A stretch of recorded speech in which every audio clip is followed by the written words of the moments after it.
ছেড়েই আমি যাচ্ছিলাম কোথায়, অটোতে ছিলাম আমি। এই ডাক্তার দেখি এখনই বাড়িতে আসলাম, বাড়িতে এসে বসে আছি। আর দুষ্টু বায়না করছে আইসক্রিম খাবে, তার দাদার সাথে আইসক্রিম আনতে গেছে।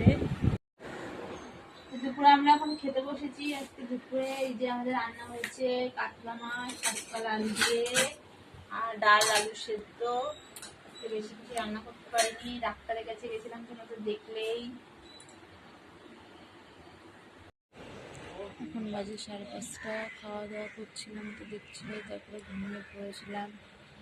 যে এখন উঠে বসে আছি বাইরে। রাত হয়ে গেছে, 8:30 বেজে গেছে। দুষ্টু ওই পাশের ঘরে আছে, ওকে আনতে যাবো। এখন আমরা খাওয়া দাওয়া করবো। তোমার দাদা ভাই আসতে এখন অনেকটা দেরি আছে, ওদের খেতে দেবো এখন। ছোট্ট মিনি ব্লগটা আমি এখানে শেষ করলাম। তোমাদের কেমন লাগলো তোমরা কমেন্টে জানাও।